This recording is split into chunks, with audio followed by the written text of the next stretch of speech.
I've got to be honest. For a long time, I was playing it safe. What people call playing to not lose.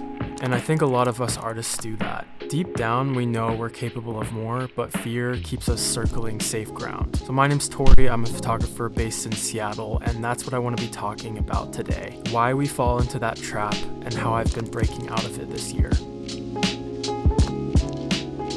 Maybe for you, it's sitting on ideas you never share or never even shoot in the first place, or pricing your work so low that no one pushes back. Or it could be as simple as just only taking projects where you know the outcome. It feels safe, and a lot of times it feels like momentum, but it can be kind of a false momentum because you're capable of way more. You end up wondering why your work doesn't feel alive anymore. So for me, this concept showed up in how I used to shoot. Despite a good amount of practice, I would limit my projects. Fewer people, less pre-production, sometimes no scouting. For a while, I thought the mark of a pro was kind of to be able to run and gun in almost any scenario and just feel it out in the moment, read the light, direct your subject, that kind of stuff. Get inspired and get into a flow state as a result of picking up the camera and going out and creating. And don't get me wrong, if you're just starting out, that might be exactly the proving ground that you need. But it has a ceiling. The point is that we all hit plateaus. But how you handle your plateau might directly show if you're playing to just not lose. So when I say playing to win, I do not always mean succeeding. In fact, it's kind of the opposite. Playing to win actually means there's a way greater risk of failure. But failure and losing are not the same thing.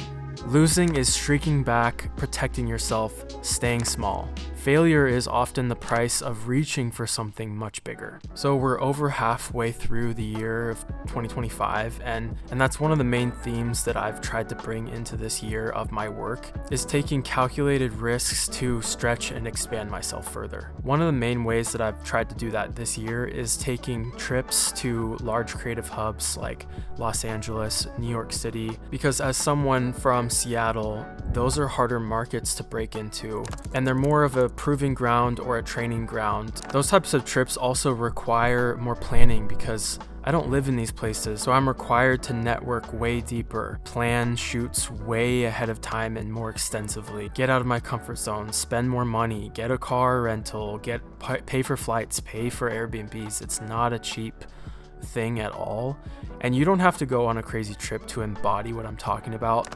But that's one of the things for me personally that seems to really instigate some of this type of transformation. And speaking about risks and cost and networking, I have a trip coming up in under 10 days to Los Angeles again this year, and involves a shoot that's probably my biggest swing ever in terms of a personal project. I'm spending more money on this project than I ever have on a personal project, and honestly, more could go wrong, or there could be more disappointments if I don't get good shots. It's not because of the location, it's not because of anything, it's because of me. And that's intimidating, but as an artist, I think we have to feel the fire every once in a while.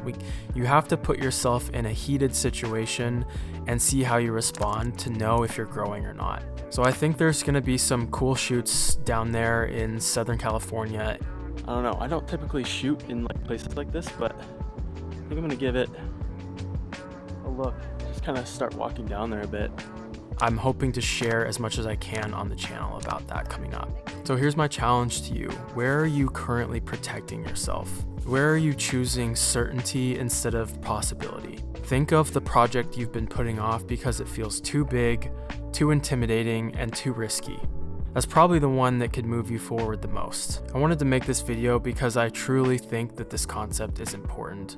There's such a big difference between playing to not lose and playing to win. I've got more content coming for you guys from my upcoming Los Angeles trip, and I can't wait to share the lessons, the failures, the successes with you. I'll be shooting pretty much entirely on film, probably spending way too much money, so drop a like and subscribe if you want to see more. It's super helpful. That's it for today, guys. I'll see you soon. Peace.